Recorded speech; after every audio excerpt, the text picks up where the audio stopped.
It was an important day in the yard. Everyone was busy and excited, making notes and taking photographs. A special visitor had arrived and was now the center of attention. "Who is that?" whispered Thomas to Duck.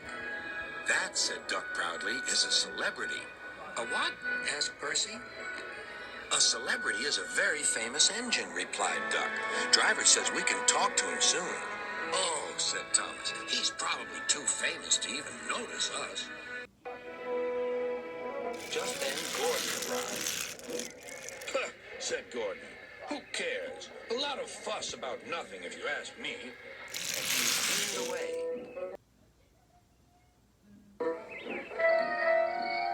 Later that night, the engines found that the visitor wasn't conceited at all. He enjoyed talking to the other engines till long after the stars came out. He left early next morning. Gordon was still complaining. "Good riddance," he grumbled, "chattering all night. Who is he anyway?" "Duck told you," replied Thomas. "He's famous." "As famous as me? Nonsense." "He's famouser than you. He went 100 miles an hour before you were even thought of." "Huh, so he says," huffed Gordon, "but I didn't like his looks." "He's got no dome. Never trust domeless engines. They're not respectable. I never boast, but I'd say 100 miles an hour would be easy for me. Goodbye." Duck took some freight cars to Edward's station. "Hello," called Edward. "That famous engine came through this morning. He whistled to me. Wasn't he kind?" "He's the finest engine in the world," replied Duck. Then he told Edward what Gordon had said. "Take no notice," soothed Edward. "He's just jealous. He thinks no engine should be famous but him. Look, he's coming now." Gordon was running very fast. His wheels pounded the rail. "He did it, I'll do it. He did it, I'll do it."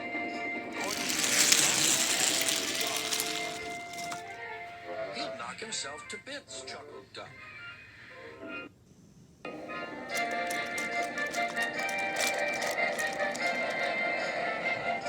Gordon's driver eased him off.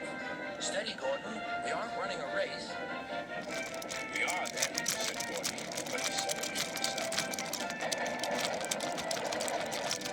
Suddenly Gordon began to feel a little strain. "The top of my boiler seems funny," he thought. "It feels as if something is loose. I'd better go slower." But it was too late. On the viaduct, they met the wind. It was a teasing wind which blew suddenly in hard puffs. Gordon thought it wanted to push him off the bridge. "No, you don't," he said firmly. But the wind had other ideas. It curled round his boiler, crept under his loose dome, and lifted it off and away into the valley below. Gordon was most uncomfortable. The cold wind was whistling through the hole where his dome should be, and he felt silly without it. At the big station, the freight cars laughed at him. Gordon tried to whoosh them away, but they crowded around no matter what he did.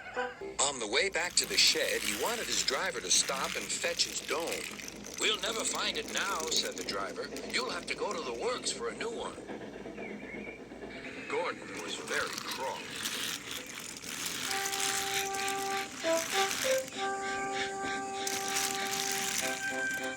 "I hope tonight," he huffed to himself.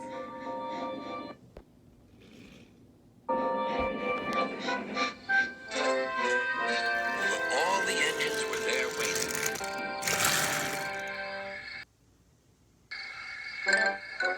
"Never trust domeless engines," said a voice from somewhere behind him. "They aren't respectable."